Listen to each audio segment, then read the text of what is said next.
So we're gonna go and pick up some sawdust, a trailer load of sawdust.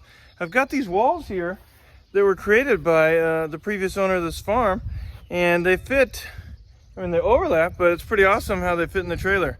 Check out what I found. While I was loading these, look at that. It's a little caterpillar. Made a home of some kind. We'll just see what happens. So there's a local lumber mill owned by the Amish. Check out all that sawdust we just got. 10 bucks. Look at that mountain of sawdust behind us. So I highly recommend looking around at local resources. If you're going to do some deep litter method or something like that, try and find a lumber mill or something like that to get your product from. I've checked out places, you know, like arborists and things. Where I used to live, we had some tree trimmers that would come by and they would dump however many wood chips essentially we wanted. However, that is not a luxury that we enjoy in this area. So we got to find our wood chips, and this is kind of like a sawdust product. So we got to find it somewhere else, and this is where we got it. I'll get to spreading the sawdust in just a little bit. I backed it up near the chicken coop so we can spread it out. What I'm going to do first though is move these cows. I've just barely started using this electric fencing, and I really like it. It seems super easy to put up, and they have essentially mowed down this section of grass. Let me give you a closer view. It looks super tall, however, look at that chunk over there and all of that grass. Very big difference. We are supposed to be getting the hay cut pretty soon. However, there's a threat of rain today. As you can tell, the clouds do not indicate any rain. It's supposed to start any time.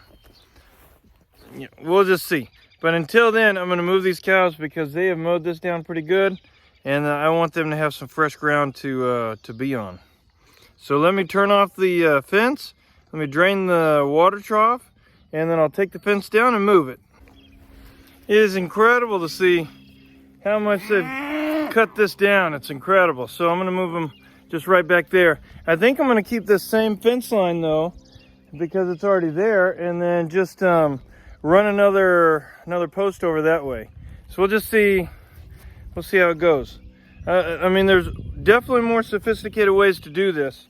You know, if I just opened up a gate and then they walked into the next paddock, you'll see that eventually from me. Not now, but eventually. Got the corner post set. I was thinking I'll lure the cows over into the new area, and then I'll run the stringer. Let's see if they come. One of the challenges of not wearing pants, wearing shorts out here, is you get a bunch of little stickery things on your legs. I think they're coming. And they fall down into your boots. I'm interested to see if they approach the white fence or go over it. Or, I mean, go around it. What do you do when you're at the end of the rope? Now, this could be the electrical rope, your emotional rope, your animal's rope, whatever rope. What do you do when you're at the end of it? And how do you respond when you get to the end? That's the question for today's episode of Finding Freedom Farm Philosophies. I haven't started this up until now, but Finding Freedom Farm Philosophies is maybe, I'm winded. Maybe a time where we could just kind of sit there and talk with the beautiful scenery in the back. I don't know, I gotta get this fence done, but maybe we'll do some deeper in-depth study of philosophies later.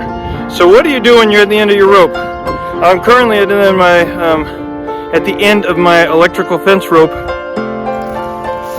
Right here's the end, and I have that much farther to go to make a double strand to keep those kids in. So what did I do?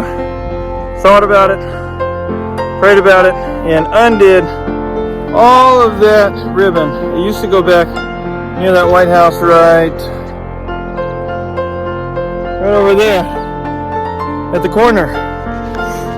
But I just undid it and restrung it, retightened it all the way around over there because I wanted to include that tree cluster so they could have some shade. Now the trick is, am I going to have enough to make it to the back of this fence so we have 2 strands? We'll find out.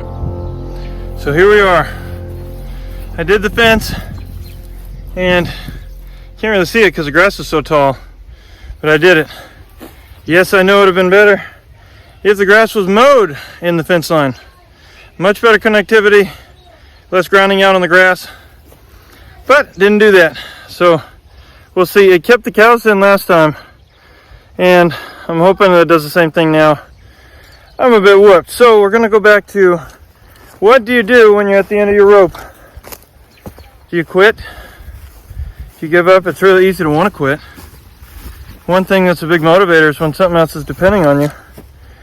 That's why kids are so awesome. But if nothing else is depending on you, you can just quit. There's not a big deal. These cows not getting out were depending on me, so I had to keep going. And I highly recommend, and that rain, you see the rain?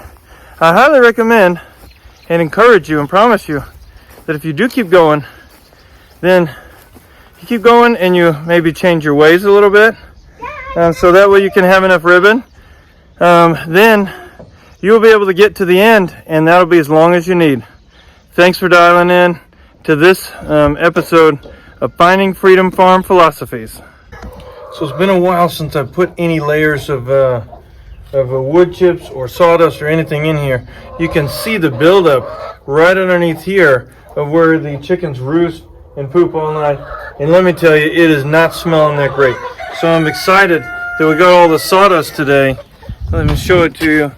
This whole big trailer load. I'm going to put a bunch of it in here and then use the rest of it in the garden space.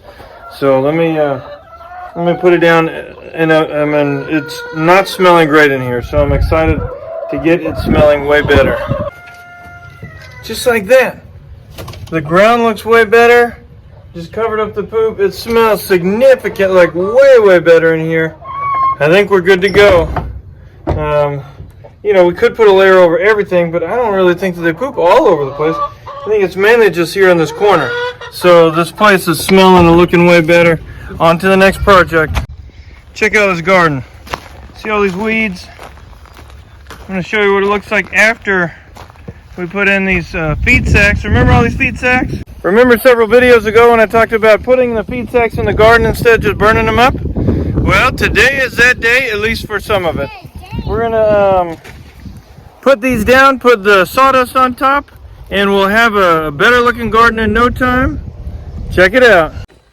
Who needs a beach when you have sawdust? Oh, it got in Allie's eyes, Daddy. Help her, help her, help her. Oh man, it did? So this is what we're doing. Look at how much better those look than these. So notice what we're doing here. So we've got a feed sack. We tore it in half. Not all the way, but then we're wrapping it around. And then, yeah, go for it. Then we're just putting sawdust around to try and to be a nice weed barrier. You know, we had all these feed sacks, heaps and heaps of feed sacks, so we might as well use them. Man, what a blast. So we did the sawdust, we did the moving the cows. It has been a full day, and as you can tell, it's nighttime. The kids should be in bed. I do hear one of them, so we'll find out how long that takes to resolve that. But thank you so much for joining me on this journey.